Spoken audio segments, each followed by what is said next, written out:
जब मोक्ष ना कहता है तो अनिरुद्ध उसके हाथ को छोड़ अपने हाथ को उसके चेहरे पर रख बहुत प्यार से कहता है, अभी तुम्हें सिर्फ अपने पढ़ाई पर ध्यान देना, इसलिए मैं नहीं चाहता तुम किसी रिलेशनशिप में रहो। इतना कहने के बाद अपने वही कोल्ड वॉइस में वो कहता है, गोट इट। तो मोक्ष, जिसका चेहरा अनिरुद्ध के छूने से लाल हो रहा था, वो झट से कहता है, ओके। फिर अनिरुद्ध के हाथ को अपने चेहरे से हटा बेड के पास जा अपना फोन ले भागते हुए जाने लगता है।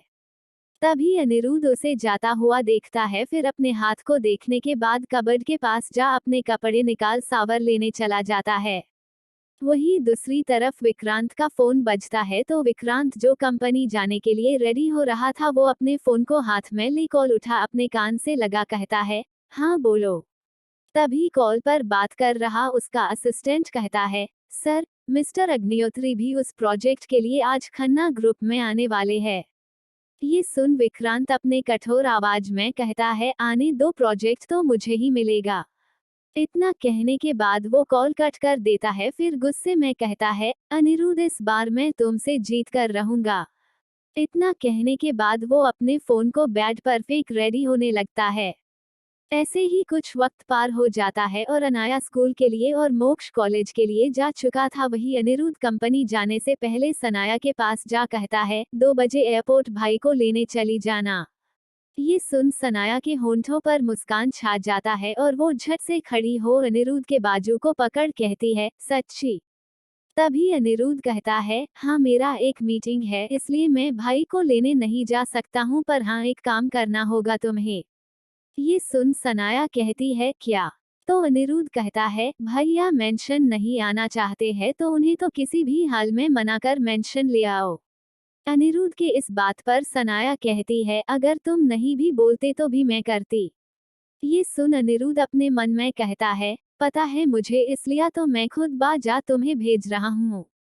अपने मन में इतना कहने के बाद वो कहता है, ओके, मैं चलता हूँ। इतना कहने के बाद वो जाने लगता है। वही अनिरुद्ध के जाते ही सनाया खुशी से उछलने लगती है। दूसरी तरफ अनिरुद्ध अपनी कार के अंदर जा बैठ जाता है, फिर उसका ड्राइवर कार स्टार्ट कर देता है। कुछ ही वक्त के बाद कार अनिरुद्ध के कंपनी के पास आ रुकता है, फिर एक गार्ड कार का दरवाजा खोलता है। वही उसका असिस्टेंट छाता ले खड़ा रहता है। फिर जैसे ही अनिरुद्ध कार से बाहर निकलता है, चिराग छाता उसके ऊपर कर देता है, फिर दोनों कंपनी के तरफ बढ़ने लगते हैं। कुछ ही कदमों के बाद अनिरुद्ध का प्राइवेट एलिवेटर आ जाता है और दोनों एलिवेटर के अंदर चले जाते हैं। एलिवेटर से अंदर जाने का बाद एलिवेटर बंद हो जाता है। फिर कुछ ही वक्त में एलिवेटर टॉप फ्लोर पर जा रुक जाता है और दोनों एलिवेटर से बाहर निकल जाते हैं और अनिरुद्ध के केबिन के अंदर चले जाते हैं। तभी चिराग कहता है, खन्ना ग्रुप के साथ आज मिस्टर चौहान का भी मीटिंग है। ये सुन अनिरुद्ध अपने असिस्टेंट चिराग के तरफ देखता है और अपने कोल्ड वॉइस में कहता है, अच्छा है, आज उसे पता चल ही जाएगा, बिजनेस वर्ल्ड के किंग को हराना बहुत मुश्किल है। ये सुन चिराग कहता है, यस सर। तभी अनिरुद्ध अपने हाथ के इशारे से उसे जाने का इशारा कर देता है, तो चिराग केबिन से बाहर जाने के बाद खुद में ही सवाल करता है, दोनों इतने अच्छे दोस्त थे, आखिर दुश्मन कैसे बन गए? ये सवाल सोचते सोचते वो अपने केबिन चला जाता है। वही दूसरी तरफ जाए आज कॉलेज ना जा कैफे चला जाता है लड़की के रूप में। जब वो कैफे के अंदर जा अवनी के केबिन के पास जा केबिन का दरवाजा नॉक करता है, तो अवनी जो आदित्य के साथ बैठी थी वो कहती है, अंदर आ जाओ। अवनी के आवाज को सुन जाए अवनी के केबिन के अंदर जाता है। तभी उसका नजर आदित्य पर पड़ता है और उसे देख वो अपने मन में कहता है, ये शैतान मुझे हर जगह क्यों मिल जाता है। वही आदित्य उसे देख अपने मन में कहता है, कंपनी ना आकर तुमने बहुत बड़ा गलती किया है जय। वही अवनी दोनों को एक दूसरे के तरफ देखता पा गुस्से में खड़ी हो ड्रॉर से जा पैसे का लिफाफा निकल जय के पास आ उसके तरफ बड़ा कहती है, ये लो अपना पैसा। ये सुन जय का नजर आदित्य से हट जाता है और वो पैसे का लिफाफा ले लेता है। तभी उसे छूने से ये अमाउंट ज्यादा लगता है, तो वो लिफाफा खोल पैसा चेक करता है। तभी अवनी अपने कोल्ड आवाज में कहती है, देखने का जरूरत नहीं है, तुम्हें जितना काम किया है इस मंथ उसका दुगना पैसा है, और आदित्य के साथ जो डील तुमने किया था वो पैसे भी है। ये सुन जय के आंखों में आंसू भर जाता है और उससे 6,000 निकाल पैसे का लिफाफा टेबल पर रख जाने लगता है। वही ये देख अवनी गुस्से में अपने हाथ का मुट्ठी बांध लेती है। वही आदित्य खड़ा हो जय के पास जाने को होता है, तभी अवनी आदित्य के हाथ को पकड़ कहती है, आदित्य तुम्हें इस लड़की से प्यार तो नहीं हो गया है ना। ये सुन आदित्य उसके तरफ देखता है पर कुछ जवाब नहीं दे रहा होता है, तो अवनी कहती है, भूलो मत तुम्हारे फैमिली वाले कभी पुआ घर की लड़की को ऐसा बहू के रूप में एक्सेप्ट नहीं करेंगे। तभी आदित्य अपने हाथ को छुड़ा कहता है, मुझे प्यार जैसे शब्दों पर भरोसा नहीं है, मैं बस अपने डिजायर को पूरा करता हूँ। Got it. अब मुझे लेट हो रहा है कंपनी जाने के लिए। इतना कहने के बाद वो जाने लगता है। फिर वो कैफे से बाहर निकल अपने कार में जा बैठ कार स्टार्ट कर देता है, तो कुछ दूरी जाने के बाद उसे जय दिखता है और रास्ते पर चल रहा था। तभी अपने कार को उसके पास ले जा उसके रफ्तार में अपने कार को चलाते हुए वो कार के शीशे को नीचे कर उससे कहता है, रुक जाओ और कार के अंदर बैठो।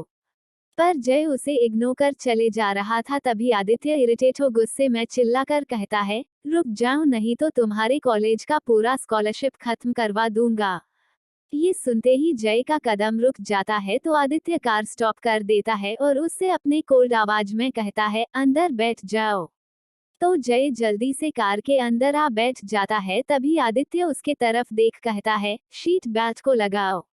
ये सुन जय कार के शीट बेल्ट को लगाने का कोशिश करने लगता है, पर उससे लग ही नहीं रहा था। तभी आदित्य अपना शीट बेल्ट खोल जय के तरफ जाता है, तो जय का दिल जोरों से धक धक करने लगता है, पर आदित्य उसके शीट बेल्ट जा लगा अपने शीट में वापस जा बैठ जाता है। वही जय का दिल अभी भी संभलने का नाम नहीं ले रहा था। तभी आदित्य कार स्टार्ट कर देता है। वही जय अपने मन में कहता है, जय तू लड़का है, रचना के वजह से तेरे दिमाग में ये कचड़ा भर रहा है। अपने आप में इतना कहने के बाद वो खुद को शांत करने लगता है। फिर वो कहता है, आपको मुझसे क्या काम है। ये सवाल सुन आदित्य कहता है, तुम्हें जॉब का जरूरत है ना, मैं तुम्हें जॉब देना चाहता हूँ। उसके बातों को सुन जय झट से कहता है, पर ये मेहरबानी क्यों। उसके इस सवाल पर आदित्य उसके तरफ अपने कठोर नजर से देखता है, तो जय शांत हो अपने चेहरे को झुका लेता है। अचानक से जय को शांत देख आदित्य के होंठों पर हल्का मुस्कान आ जाता है और वो अपने फ्लर्ट अंदाज में कहता है, क्योंकि तुम्हें किस करने में मुझे बहुत मजा आता है और मैं तुम्हें और किस करना चाहता हूँ। आदित्य के बातों को सुन जय झट से कहता है, आप गे हो क्या। उसके ऐसे सवाल पर अपने आंखों को रोल कर कहता है, नहीं। उसके जवाब को सुन जय कहता है, तो फिर मुझे किस क्यों करना चाहते हो। उसके इस सवाल पर आदित्य कहता है, क्योंकि तुम लड़कियों जैसा दिखते हो और अभी लड़की के रूप में भी हो, तो तुम्हें देखकर मुझे अपने शरीर में बहुत गर्मी महसूस हो रहा है। आदित्य के बातों को सुन जय के माथे से पसीना आने लगा था। वही आदित्य तो बस उसे परेशान कर रहा था और जय उसके बातों से परेशान हो रहा था, तो उसे ये देख देख कर बहुत मजा आ रहा होता है। जय कुछ ना कह अपने नजरों को बस फेर लेता है, तो आदित्य कार का रफ्तार बढ़ा देता है। तो जय झट से उसके तरफ देख घबराते हुए कहता है, क्या कर रहे हो आप। उसके इस सवाल का आदित्य कोई जवाब ना दे वैसे ही रफली और तेजी के साथ कार चलने लगता है, तो जय अपने आंखों कचकचाकर बंद कर लेता है और शीट को कसके पकड़ता है। वही आदित्य उसी स्पीड में अपने कंपनी आ जाता है और अपने कार को रोक जय के तरफ मुस्कुराते हुए देखता है, तो जय गहरी गहरी सांसें लेने के बाद आदित्य के तरफ देखता है, जो उसके हालत को देख मुस्कुरा रहा था। जय को गुस्सा तो बहुत आ रहा था, पर वो कुछ कहने का हिम्मत नहीं कर पा रहा था। तभी गार्ड कार डोर खोल देता है, तो आदित्य अपने कार से बाहर निकल कहता है, बाहर आओ। तो जय उसे देखता है, फिर वो भी बाहर निकल जाता है, तो आदित्य उसके पास जाता है। वही आदित्य के साथ नई नई लड़की को देखना सभी के लिए बहुत कॉमन था।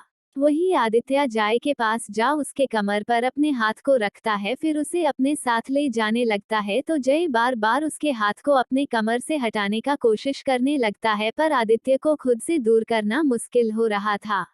आदित्य अपने पर्सनल एलिवेटर की जगह उसे कॉमन साइड से ले जाता है, तो कंपनी में मौजूद सभी लोग उन दोनों को देखने लगते हैं। जब लड़कियां नई लड़की को आदित्य के साथ देखती है, तो जल भुनकर राख हो रही होती है। वही आदित्य उसे एलिवेटर के अंदर ले जाता है, तो जय खुद को उससे दूर कर कहता है, हम दोनों को देख सभी कुछ गलत सोच रहे होंगे। ये सुन आदित्य उसे एलिवेटर से सटा कहता है, जो सोच रहे सोचने दो। इतना कहने के बाद वो उसके होंठों के करीब जाने लगता है तो जय उसे खुद से दूर कर कहता है, क्यों आप बार बार मेरे करीब आ रहे हो जबकि आपको पता है मैं एक लड़का हूँ। उसकी इस बात को सुन आदित्य उसके दोनों हाथ पकड़ कहता है, क्योंकि मुझे मजा आ रहा है और आदित्य को जिस काम में मजा आता है उसे वो रोक नहीं सकता है। इतना कहने के बाद वो उसके होंठों को अपने होंठों में भर किस करने लगता है। तभी एलिवेटर रुकता है और आदित्य किस करना बंद कर उसे छोड़ देता है। वही आदित्य के सफोकेटिंग किस के कारण जय गहरी सांसें भरने लगता है। एलिवेटर का दरवाजा खुल जाता है और आदित्य जाने लगता है, पर जय अब भी एलिवेटर के अंदर रुका होता है तो आदित्य उसका हाथ पकड़ अपने साथ खींचते हुए ले जाने लगता है। वहीं दूसरी तरफ अनिरुद्ध अपने दोस्त विहान और अपने असिस्टेंट चिराग के साथ कंपनी से बाहर आ जाता है। तभी बाहर खड़ी विहान की assistant Ishani car door Vihan के लिए खोल देती है। तभी विहान अपनी असिस्टेंट से कहता है, मैं अनिरुद्ध के साथ जा रहा हूँ, आज के लिए तुम छुट्टी ले सकती हो। वही चिराग उसे ही देख रहा था। तभी ईशानी कहती है, ओके सर। इतना कहने के बाद चिराग से उसका नजर मिलता है, फिर वो अपने चेहरे को फेर लेती है, वही चिराग भी अपने चेहरे को फेर लेता है। दोनों के बीच का कोल्ड वॉर देख विहान कहता है, ईशानी, मैं सोच रहा हूँ तुम भी हमारे साथ चलो, शायद मुझे तुम्हारी जरूरत पड़ सकती है। ये सुन ईशानी फिर उसके लिए कार का दरवाजा खोलती है तो विहान कहता है, हम एक ही कार में चलेंगे। ये सुन ईशानी घूर कर चिराग को देखती है, फिर कार डोर लॉक कर देती है। वो ना तो करना चाहती थी पर वो विहान के ऑर्डर को ना नहीं कर सकती थी। वही अनिरुद्ध ये सब देख खुद अपने लिए कार का दरवाजा खोल अंदर जा बैठ जाता है, पर चिराग का ध्यान तो ईशानी पर ही था। तभी विहान भी कार के अंदर जा अनिरुद्ध के बगल में बैठ जाता है और ईशानी आगे जा रही होती है बैठने के लिए, पर चिराग अब भी वही खड़ा हो ईशानी को ही देखे जा रहा था। तभी अनिरुद्ध कोल्ड आवाज में कहता है, चिराग तुम्हारा हो गया हो तो हम निकले। ये सुन चिराग अपने होश में आ, सॉरी सर, बोल जल्दी से ड्राइविंग सीट के तरफ जा कार के अंदर बैठ कार स्टार्ट कर देता है। वही आदित्य अनिरुद्ध के कान के करीब जा अपने धीमे आवाज में कहता है, खुद तो प्यार में कभी पड़ते नहीं हो और दो फ्यूचर लव बर्ड्स को भी तुम मिलने नहीं दे रहे हो। विहान की बातों को सुन अनिरुद्ध उसे घूर कर देखता है। वही दूसरी तरफ विक्रांत भी इस मीटिंग में जाने के लिए निकल चुका था। तभी वो आदित्य को कॉल करता है तो आदित्य जो जय के साथ सोफे पर बैठा ही था उसका फोन रिंग होता है तो वो अपने फोन निकाल विक्रांत का कॉल आता देखता है तो कॉल पिक कर लेता है। हाँ विक्रांत। तभी विक्रांत कहता है, तुम अभी तक निकले नहीं हो। ये सुन आदित्य सवाल करता है, कहाँ के लिए। ये सुन विक्रांत कहता है, आदित्य तुमने मेरा मैसेज नहीं देखा था। ये सुन आदित्य कहता है, सॉरी मैं थोड़ा बिजी था। ये सुन विक्रांत अफसोस से अपने सिर को हिला कहता है, मीटिंग आधे घंटे में स्टार्ट होने वाला है। ये सुन आदित्य कहता है, ओके मैं अभी निकलता हूँ। फिर कॉल कट कर देता है और वो खड़ा वो जय के तरफ देख कहता है, मैं 2 घंटे में आ जाऊंगा, अच्छे बच्चे की तरह मेरा यही वेट करना, बाकी कुछ चाहिए हो तो बस टेबल के पास रखे बेल को प्रेस करना और जो भी आए उसे अपने फोन में टाइप कर बता देना, क्योंकि बोल तो सकते नहीं हो। इतना कहने के बाद वो उसे चिढ़ाने वाले मुस्कान के साथ देखता है, फिर जाने लगता है। वही जय को तो कुछ समझ ही नहीं आ रहा था आखिर उसे आदित्य यहाँ क्यों लाया है और क्यों उसे ऐसे ट्रीट कर रहा है। वही आदित्य अपने केबिन के बाहर जाने के बाद अपनी सेक्रेटरी के केबिन जाता है तो वो झट से खड़ी हो जाती है। तभी आदित्य उसके पास जा कहता है, मेरे केबिन में जो लड़की बैठी है उसका ख्याल अच्छे से रखना, और हाँ वो बोल नहीं सकती है तो उसके बुलाने से पहले खाने पीने जो भी एक कॉलेज गर्ल को पसंद है वो उसे जाकर दे देना। अपने बात को कह वो जाने को था तभी सेक्रेटरी कहती है, ओके सर, वैसे क्या वो आपकी बहन है या के बाद वो रुक जाती है। तभी आदित्य उसके कमर पर अपने हाथ को रख उसे अपने करीब खींच कहता है, बहन तो नहीं है पर जो है वो बस मेरी है, इसलिए अच्छे से ख्याल रखना। इतना कहने के बाद वो उसके होंठों के करीब जा कहता है, और तुम्हें जेलस फील करने का जरूरत नहीं। इतना कहने के बाद उसके होंठों को वो किस करने लगता है, पर तभी उसे मीटिंग का याद आता है तो वो उससे दूर हो कहता है, एक अच्छी सी रूम बुक कर लो, मैं तुम्हारे जेलेसी को कम कर दूंगा आज रात। अपने बात को कहने के बाद वो जाने लगता है। वही सेक्रेटरी के चेहरे पर मुस्कान छा जाता है, पर आदित्य केबिन से बाहर निकल अपने रुमाल को निकाल अपने होंठों को साफ करने लगता है। तभी उसका असिस्टेंट वहां आता है और दोनों साथ जाने लगते हैं।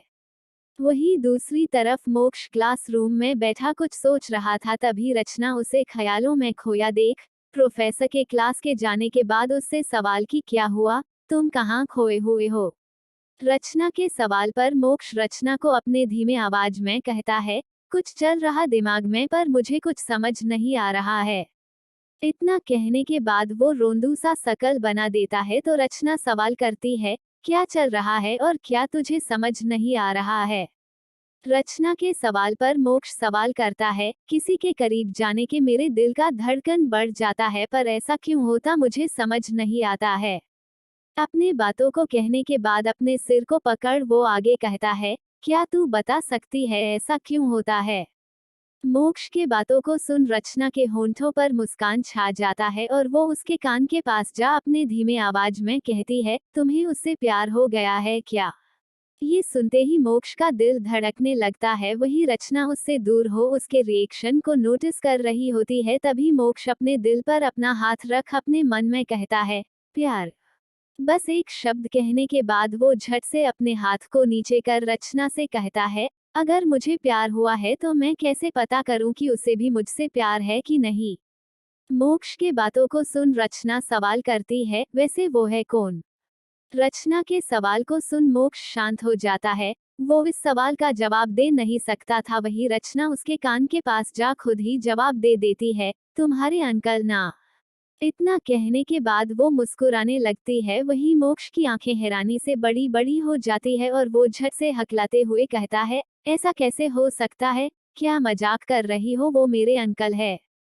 इतना कहने के बाद वो उदास हो जाता है। तभी रचना उसके हाथ को पकड़ कहती है, अपने फीलिंग्स को छुपाने का कोई जरूरत नहीं है और मैं तो तुम्हारी बेस्टी हूँ ना, अब तो मुझसे तुम सब कुछ शेयर कर सकते हो। जय के बाद तुम ही हो जिसे मैं अपना दोस्त मानी हूँ। रचना की बातों को सुन मोक्ष उसे देखता है और कहता है, हाँ मैं उन्हें पसंद करता हूँ पर मुझे नहीं पता रचना ये सही है कि नहीं। तभी रचना कहती है, मोक्ष अगर प्यार सही गलत देखकर किया जाए ना तो वो प्यार प्यार नहीं कहलाता है।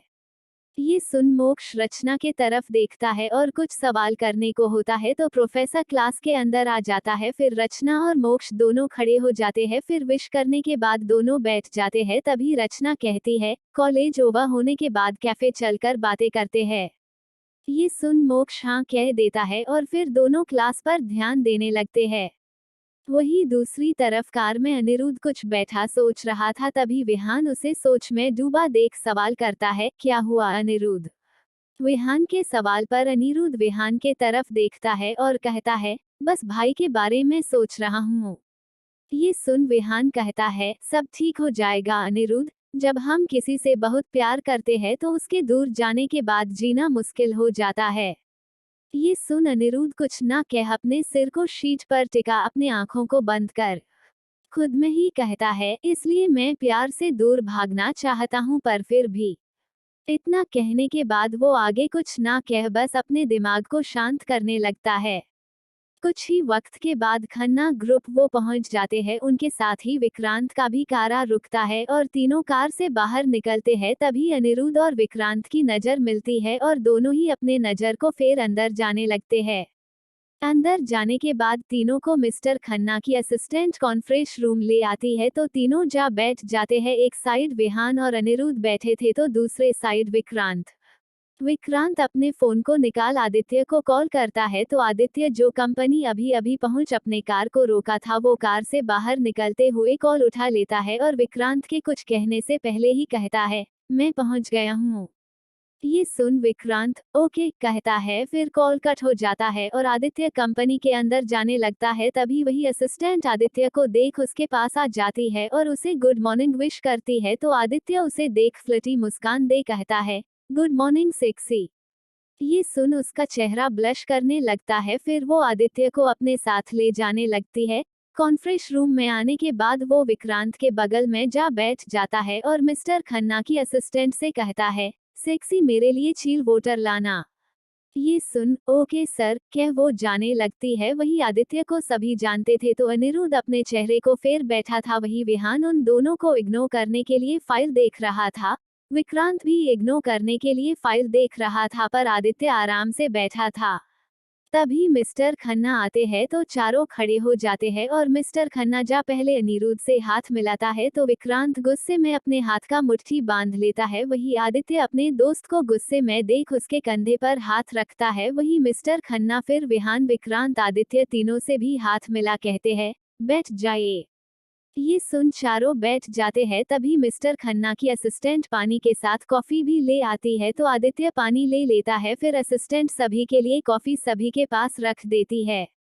मीटिंग स्टार्ट हो जाता है तो अनिरुद्ध और विहान अपना बिजनेस प्रपोजल रखता है। वही विक्रांत और आदित्य भी अपना रखता है। फिर मिस्टर खन्ना को दोनों का प्रपोजल फाइल पढ़ने लगता है। दोनों का पढ़ने के बाद मिस्टर खन्ना कहते हैं, दोनों प्रोजेक्ट कमाल का है। क्या हम मिलकर इस प्रोजेक्ट को कर सकते हैं क्योंकि ये बहुत बड़ा प्रोजेक्ट है। ये सुन चारों एक साथ ना कहते हैं। मिस्टर खन्ना को भी पता था एक टाइम था जब चारों बहुत अच्छे दोस्त हुआ करते थे और एक दूसरे के लिए जान भी दे सकते थे पर अचानक से चारों के बीच रोज होने वाला कोल्ड वॉर पूरे न्यूज में फैलने लगा था। तभी मिस्टर खन्ना कहते हैं, एक बार आप चारों सोच लो, बहुत बड़ा प्रोजेक्ट है। बाकी फिर भी आप चारों एक साथ काम करना नहीं चाहे तो मुझे कुछ और यूनिक चीजें चाहिए जिससे मैं सेलेक्ट कर सकूं। ये सुन अनिरुद्ध अपने फाइल को उठा कहता है, ओक मिस्टर खन्ना, बाद में मिलते हैं। इतना कहने के बाद वो जाने लगता है तो विहान भी उठ जाने लगता है। वही दोनों के जाने के बाद आदित्य कहता है, मिस्टर खन्ना आपको नहीं लगता है आप गलत डिसीजन ले रहे हो। आपको पता है अनिरुद्ध का एटीट्यूड क्या है। अभी भी वो जिस एटीट्यूड के साथ गया है उसे आप कैसे टॉलरेट कर सकते हो। आदित्य की बातों को सुन मिस्टर खन्ना आदित्य को देखते हैं फिर कहते हैं, मानता हूँ इसमें बहुत एटीट्यूड है पर उसका काम करने का तरीका बहुत अलग है। अगर मैं उसके साथ पार्टनरशिप में काम करता हूँ तो बहुत प्रॉफिट हो सकता है मेरा। ये सुन विक्रांत को बहुत गुस्सा आ रहा था तो वो खड़ा हो गुस्से में कहता है, ओह, तो आपको हमसे कांटेक्ट ही नहीं करना चाहिए था। आज के बाद मेरे कंपनी के साथ तुम्हारे कंपनी का कोई कोलिब्रेशन नहीं होगा। इतना कह वो जाने लगता है तभी आदित्य खड़ा हो कहता है, मिस्टर खन्ना, विक्रांत का बैकग्राउंड अनिरुद्ध से बहुत बड़ा है। भले अनिरुद्ध बिजनेस का किंग कहलाता हो पर विक्रांत के बैकग्राउंड से टक्कर लेना बहुत मुश्किल होगा तुम्हारे लिए क्योंकि तुमने विक्रांत को ऑफेंड जो किया है। इतना कहने के बाद वो भी जाने लगता है। वही मिस्टर खन्ना सोच में पड़ जाते हैं अब वो करे तो करे क्या। वही दूसरी तरफ आदित्य कंपनी से बाहर निकल पार्किंग एरिया के पास आता है तो देखता है विक्रांत अपने कार से लद सिगरेट के कस ले रहा है। तभी वो विक्रांत के पास जा कहता है, विक्रांत ये प्रोजेक्ट तुम्हारा ही होगा। ये सुन विक्रांत अपने कठोर आवाज में कहता है, आदित्य मुझे ये प्रोजेक्ट नहीं चाहिए। मैं तो बस अनिरुद्ध को बर्बाद करना चाहता हूँ क्योंकि वो हमेशा मुझसे आगे निकल जाता है। मैं हमेशा सेकंड पोजीशन में ही रह जाता हूँ, वो स्कूल के ग्रेड्स हो या कॉलेज या फिर कोई स्पोर्ट्स मैच या फिर बिजनेस वर्ल्ड। विक्रांत गुस्से में पागल हुए जा रहा था। वही आदित्य उसके कंधे पर अपने हाथ को रख कहता है, विक्रांत तुम्हें टॉप पर आने के लिए मेहनत नहीं दिमाग का इस्तेमाल करना चाहिए। अनिरुद्ध की कमजोरी है उसकी फैमिली और उसके खास दोस्त विहान और सनाया। अगर तुम उसे हराना चाहते हैं तो उसके फैमिली या दोस्त का इस्तेमाल करो। ये सुन विक्रांत कहता है, आदित्य, अनिरुद्ध के खिलाफ विहान का इस्तेमाल करना मुश्किल है और सनाया हमारी भी फ्रेंड है। इस लड़ाई में हम सनाया को बीच में नहीं ला सकते हैं और अनिरुद्ध की फैमिली को बीच में लाना सही नहीं होगा। इतना कहने के बाद वो अपने कार के अंदर जा बैठने को था तभी आदित्य कहता है, अगर जीतना है तो अपने इमोशंस को खत्म करना होगा विक्रांत, क्योंकि जब तक हमारे अंदर इमोशंस होते हैं हमें अपना दिमाग हमेशा गलत ही लगता है पर दिमाग से किया हुआ हर काम सक्सेसफुल होता है। अपने बात को कहने के बाद आदित्य अपने कार में जा बैठ जाता है। वही विक्रांत भी कार के अंदर जा बैठ जाता है और आदित्य की बातों को सोचने लगता है। वही दूसरी तरफ अनिरुद्ध कार में शांत बैठा था तभी विहान कहता है, अनिरुद्ध अपने गुस्से को कम करो। मिस्टर खन्ना हमारे साथ ही डील करते पर जैसे तुम उठ कर आए उससे मुझे नहीं लगता है। ये सुन अनिरुद्ध कहता है, मिस्टर खन्ना को भी पता है उसके लिए क्या सही हो सकता है। मेरे साथ डील ना करना उसके लिए घाटे का सौदा होगा। अनिरुद्ध के बात में पॉइंट था, पर विहान को ये भी पता था उस प्रोजेक्ट को पाना विक्रांत का मकसद नहीं है। वो तो बस अनिरुद्ध को हराना चाहता है और अनिरुद्ध को हराने के लिए वो अपने बैकग्राउंड का पूरा इस्तेमाल करेगा। अनिरुद्ध और विहान अपने ख्यालों में खोए होते हैं। वही चिराग का फोन बजता है तो चिराग कार ड्राइव करते हुए ही अपने फोन को देख कॉल उठा अपने कान से लगा कहता है, हाँ सरगुन।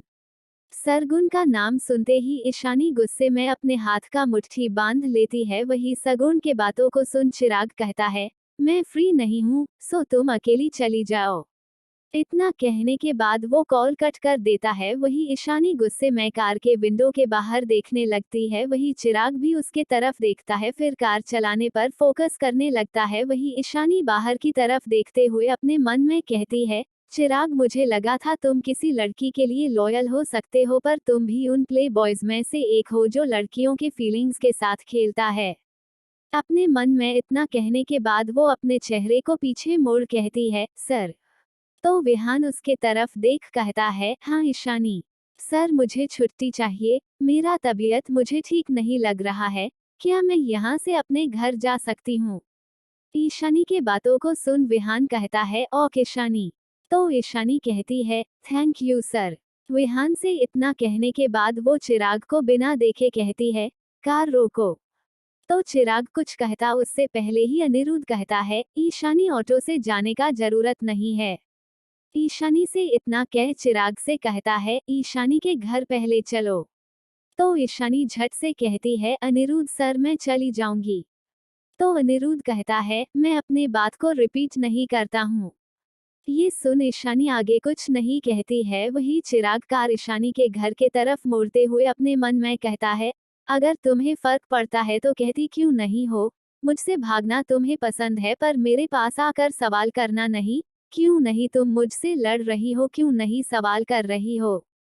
चिराग अपने मन में ये कहे जा रहा था। वही विहान दोनों को ही नोटिस करते हुए वो अनिरुद्ध के कान के करीब जा कहता है, चिराग और ईशानी पहले तो साथ ठीक रहते थे, अचानक से दोनों को हो क्या गया है?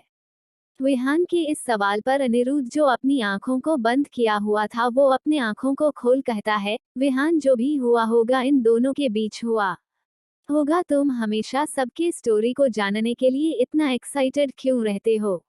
अनिरुद्ध के इस बात पर विहान अपने मुंह का पाउट बना कहता है, क्योंकि मजा आता है, वैसे भी मेरे तन्हाई से भरी जिंदगी में कोई है ही नहीं। इतना कहने के बाद वो अपना उदासी से भरा एक्सप्रेशन कर लेता है तो अनिरुद्ध इरिटेट हो कहता है, हर मंथ जो अपनी गर्लफ्रेंड बदलता है वो तन्हा कैसे हो गया? ये सुन विहान अपना मुंह बना कहता है, मैं बदलता हूँ क्योंकि उनके साथ रहकर मुझे वो प्यार वाला फीलिंग्स नहीं आता है, और जब तक प्यार नहीं है तो जिंदगी भर किसी के साथ रहना मुश्किल हो जाता है। ये सुन अनिरुद्ध अफसोस से भरा सांस ले कहता है, तो प्यार ढूंढो, टाइम पास नहीं। इतना कहने के बाद वो अपना फोन निकाल उसमें कुछ करने लगता है। ऐसे ही ये रास्ता पार हो जाता है और ईशानी का घर आता है तो वो एक बार फिर थैंक यू विहान और अनिरुद्ध दोनों को कहती है और चली जाती है। तो चिराग फिर कार स्टार्ट कर कंपनी जाने के लिए निकल जाता है। दूसरी तरफ आदित्य अपने कंपनी पहुंच अपने केबिन में जाता है तो देखता है जय सोफे पर सोया हुआ है। उसे सोया देख वो जय के पास जा सोफे पर बैठ उसके होंठों के करीब जा उसके होंठों को चूमने ही वाला होता है। वही सेक्रेटरी को पता नहीं था आदित्य आ गया है तो वो बस जय को देखने आ जाती है, पर जैसे ही दरवाजा खोली तो उसे आदित्य दिखा जो उसे किस करने वाला था, पर दरवाजा खुलने के एहसास से वो रुक दरवाजे की तरफ देखता है। अपनी सेक्रेटरी को देख आदित्य अपने उंगली को अपने होंठों पर रख उसे शांत रहने का इशारा कर फिर अपने हाथ के इशारे से ही उसे जाने का इशारा कर देता है। ये देख सेक्रेटरी को जय पर बहुत गुस्सा आ रहा था। वो दरवाजा बंद कर वहां से जाते हुए अपने मन में कहती है, ये लड़की जो भी है आदित्य सर की वन नाइट लड़कियों में से तो नहीं है। अगर उनमें से एक होती तो आदित्य सर के आंखों में उस लड़की के लिए केयर नजर नहीं आता। आदित्य की सेक्रेटरी अपने मन में ये सोचते हुए अपने केबिन पहुंच जाती है। वही दूसरी तरफ अनिरुद्ध और विहान दोनों कार से बाहर निकल अनिरुद्ध के प्राइवेट एलिवेटर के पास जा विहान बटन प्रेस करता है। फिर जैसे ही एलिवेटर का डोर ओपन होता है तो दोनों एलिवेटर के अंदर चले जाते हैं। अंदर जाने के बाद अनिरुद्ध लास्ट फ्लो का बटन प्रेस कर देता है और दोनों बातें करते हुए ऊपर के फ्लो में पहुंच जाते हैं। फिर दोनों एलिवेटर से बाहर निकल केबिन के अंदर चले जाते हैं और बैठकर बातें करने लगते हैं। धीरे धीरे कुछ वक्त बीत जाता है। वही सनाया अनुराग को लेने के लिए एयरपोर्ट पहुंच जाती है और अपने हाथों से जो नेम प्लेट बोर्ड बनाई थी उसे पकड़ अपने चेहरे को उस बोर्ड से ढक बस बोर्ड ले खड़ी हो जाती है। वही दूसरी तरफ जय का नींद खुल जाता है और वो अंगड़ाई लेते हुए अपनी आंखों को खोलता है तो झट से उठकर बैठ जाता है। तभी उसका नजर आदित्य पर जाता है तो आदित्य उसे जागता देख काम करना बंद कर कहता है, हो गया नींद पूरा।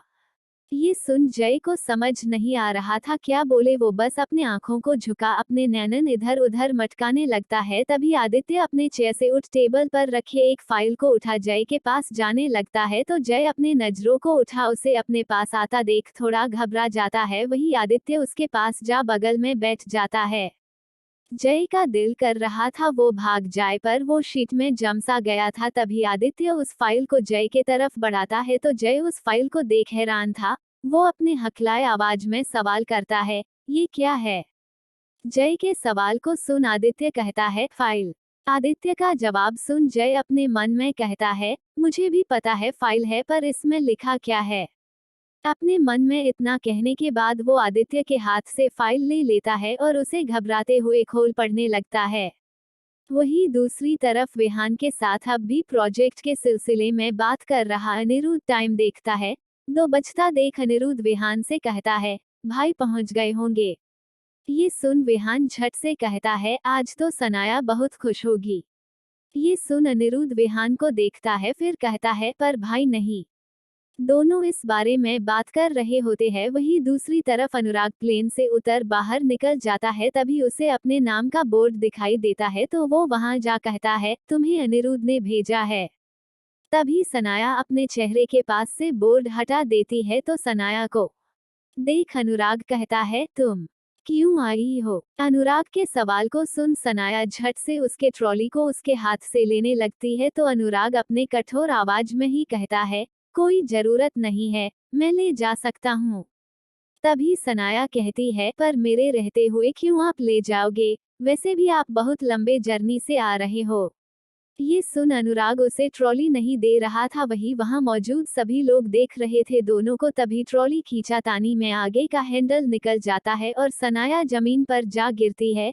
ये देख अनुराग अपने मन में कहता है, उफ ये पागल लड़की। इतना कहने के बाद वो सनाया के पास जा अपने हाथ को आगे बढ़ाता है तो सनाया का चेहरा गुलाब के पंखुड़ियों की तरह लाल हो जाता है और वो अपने हाथ को अनुराग के हाथ में रख सिल्ली सा मुस्कान देते हुए खड़ी हो जाती है। तभी अनुराग अपने कड़क आवाज में कहता है, अब ट्रबल करना बंद करो। इतना कहने के बाद वो अपना टूटा ट्रॉली पकड़ उसे ले जाने लगता है तो सनाया उसके कड़वे शब्द को इग्नोर कर उसके साथ जाने लगती है। एयरपोर्ट से बाहर आने के बाद सनाया झट से कहती है, कार वहां पार्क है। तो अनुराग कठोरता से कहता है, मैं कैब से चला जाऊंगा। ये सुन सनाया उसे घूर कर देखती है फिर वही जमीन पर बैठ चिल्ला चिल्ला कर रोने लगती है तो आसपास का सभी भीड़ इकट्ठा होने लगता है तो अनुराग अपने सामने भीड़ को देख कहता है, मैं कुछ नहीं किया हूँ। इतना कहने के बाद वो सनाया के तरफ देख कहता है, सनाया ये क्या हरकत है, उठो। तभी सनाया रोते हुए चिल्लाकर कहती है, मेरा पति मुझे छोड़ने की बातें कर रहे हैं, आप लोग समझाओ ना ये ऐसा ना करे। ये सुन सभी अनुराग को घटिया नजर से देखने लगते हैं तो अनुराग कहता है, ये मेरी वाइफ नहीं है। ये सुन सनाया और जोर से रोने लगती है और कहती है, देखो अब ये मुझे बीवी मानने से भी मना कर रहे हैं। तो सभी अनुराग को ही सुनाने लगते हैं, कैसे हस्बैंड हो तुम? तुम्हारी बीवी जमीन पर बैठ रो रही है और तुम अपनी बीवी को बीवी भी नहीं मान रहे हो। सभी की नजरों और बातों को सुन इरिटेट हो गुस्से में वो सनाया को देखता है फिर वो झुक उसके बाजू को पकड़ उठा देता है और अपने करीब कर कहता है, सॉरी वाइफी, अब मैं तुम्हें छोड़कर नहीं जाऊंगा। इतना कहने के बाद वो उसके हाथ को मजबूती से पकड़ कार के पास आ जाता है। वही लोग अभी भी उन्हें देख रहे थे, इसलिए वो सनाया का हाथ छोड़ पीछे डिक्की में जा अपने सामान को रख आगे ड्राइविंग सीट पर जा बैठ जाता है। वही सनाया भी मुस्कुराते हुए कार के अंदर जा बैठ कार का चाबी उसके तरफ बढ़ा देती है। तभी अनुराग उसके हाथ से चाबी ना ले उसके हाथ को कस के पकड़ अपने करीब कर उसके आंखों में देख कठोरता से कहता है, सनाया अपना लिमिट क्रॉस मत करो, नहीं तो मैं भूल जाऊंगा तुम लड़की हो। अनुराग के उसके कस के हाथ पकड़ने से बहुत दर्द हो रहा था, साथ ही उसके कड़वे बातों के कारण उसके आंखों में आंसू भर जाता है और वो सच में रोते हुए कहती है, जो करना आपको करो, मैं नहीं बंद करूंगी अपनी हरकतें, प्यार करती हूँ मैं आपसे और करती रहूंगी। इतना कहने के बाद वो बच्चों की तरह रोने लगती है तो अनुराग उसके हाथ को छोड़ देता है और बस चाबी ले सीट बेल्ट लगा कार स्टार्ट कर देता है। वही सनाया जब देखती है वो उसके सच में रोने पर भी कुछ रिएक्ट नहीं करता है तो सनाया कहती है, नैना दी अब जिंदा नहीं है, क्यों नहीं उन्हें भूल कर मेरे साथ आगे बढ़ते हो आप। मैं सब कुछ करने के लिए रेडी हूँ जिससे आप नैना दी को भूल मुझसे प्यार करो। सनाया के बातों को सुन अनुराग जोर से ब्रेक लगा, अपने सीट बेल्ट खोल सनाया के करीब जा उसके चेहरे पर अपने उंगली को रख, अपने उंगली को उसके चेहरे पर दबाते हुए अपने कठोर आवाज में कहता है, तुम कुछ भी कर लो मुझे तुमसे कभी प्यार नहीं होगा और अब अपना ये स्टूपिडिटी बंद करो और अपने लाइफ में आगे बढ़ो। इतना कहने के बाद वो उसके चेहरे को झटक वापस अपने सीट पर बैठकर स्टार्ट कर देता है। आगे के भाग को जानने के लिए चैनल को सब्सक्राइब करें और वीडियो में लाइक और कमेंट कर अपना सपोर्ट दें। Thank you.